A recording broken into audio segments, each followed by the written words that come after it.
O que é o santo, então, para a igreja?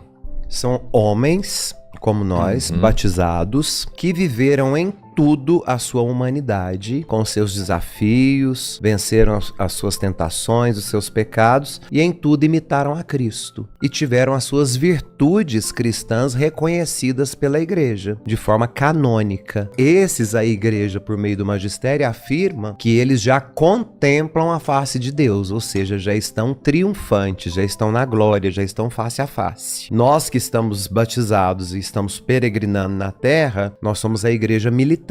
E nós contamos com esses que passaram pela nossa experiência, porque foram homens de carne e osso como nós, homens e mulheres, e eles estando na presença de Deus, sendo homens de carne e osso como nós, eles sabem o que é a humanidade, por isso eles intercedem nas nossas fraquezas. Assim como nós que estamos neste mundo de carne e osso vivos, intercedemos por aqueles que morreram, mas que não foram glorificados, que estão no purgatório, e que precisam das nossas preces e das nossas orações para aliviar a pena deles no purgatório. Purgatório não é inferno. Purgatório é lugar de purificação. Eu costumo sempre dizer, a vida terrena, o que nós vivemos aqui enquanto peregrinos rumo ao céu, à presença de Deus, é como o êxodo. O mundo material, esse mundo que nós vivemos é o Egito. Nós estamos presos, escravizados nas nossas vaidades, nas nossas manias, nas nossas inclinações. Quando a gente morre, a gente entra no deserto, porque o deserto é o lugar do nada, onde você vai se despir de tudo aquilo que você teve no Egito, porque o deserto é o lugar onde você se purifica. Só que deserto não é lugar de morar. Ninguém mora no deserto. Nós atravessamos o deserto da vida, nós experimentamos os desertos existenciais, mas o deserto tem a ideia de ser o purgatório, o lugar onde nós expurgamos os males da matéria que ficaram pressionados, manchados na alma. Então o purgatório é o deserto. Depois do deserto, o que nós contemplamos? A terra prometida. Este lugar que Deus prepara para nós, aí já é o céu. E existem aqueles que são condenados à ausência total de Deus, que nós damos o nome de inferno. Esses não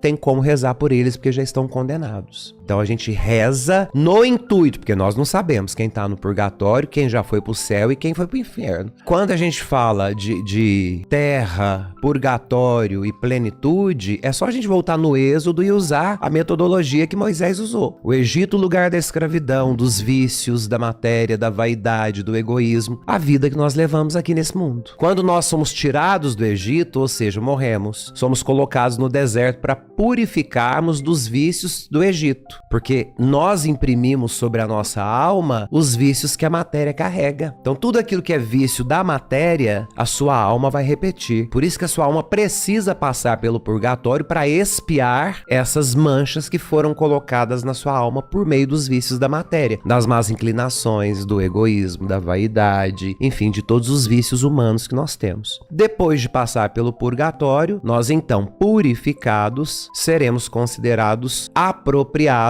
para a terra prometida, que é o céu, que é a eternidade diante de Deus. E quem está diante de Deus o contempla face a face, na sua onisciência, onipresença e onipotência. Então, se eu estou diante de Deus, e isso é o que a igreja acredita, com os santos, se eu já estou partilhando da sua onisciência, da sua onipotência e da sua onipresença, eu posso ajudar aqueles que ainda estão aqui na terra, militando para chegar no céu, por meio daquilo que eu absorvo da presença de Deus. Isso é a intercessão dos santos. Por isso que nós rezamos por aqueles que a igreja decreta. Podem rezar a eles, porque por meio deles, imitando o que eles fizeram, porque eles foram homens de carne e sangue, como vocês, carne e osso, vocês imitando o exemplo deles, vocês também vão alcançar o que vocês precisam ainda nessa vida. Isso é a intercessão do santo. Nós não adoramos santos, nós veneramos a memória. Assim como veneramos a memória de falecidos, amigos, familiares, personalidades, nós veneramos memórias. Os santos não são adorados. A adoração é somente a Deus, nem à Virgem Maria. A Virgem Maria, ela está em primeiro lugar diante dos santos, porque ela trouxe em si mesma aquele que a criou, que é o Filho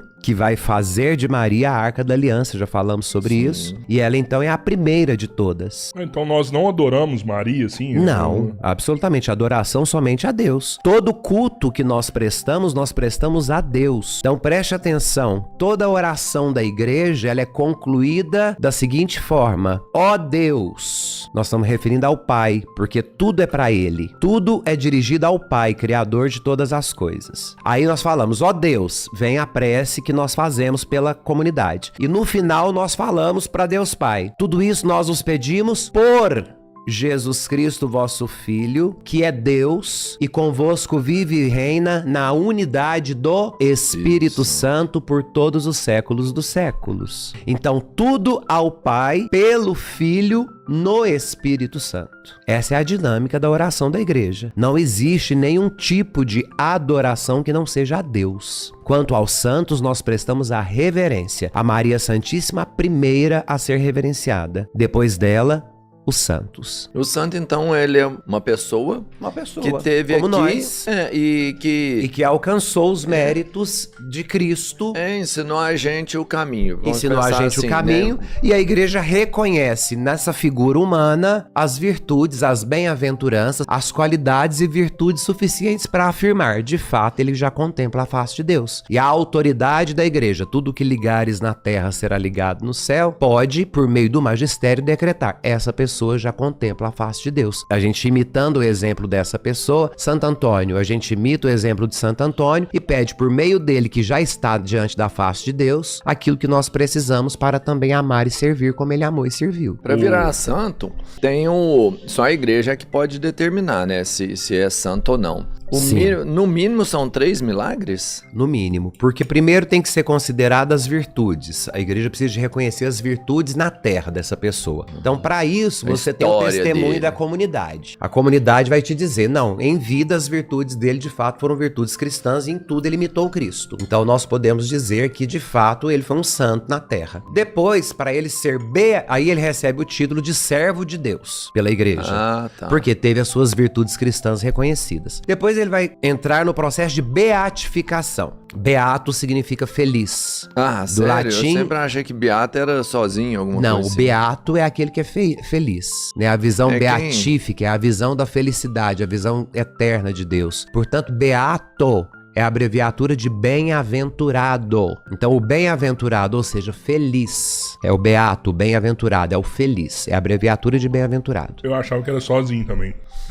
Porque eu tinha uma tia beata. Tia tia Faustinha era beata. Ela era feliz. Sozinha. Por quê? Porque não casou, não tinha ninguém pra dar satisfação, não tinha um periquito pra dar água. Beata, felicíssima.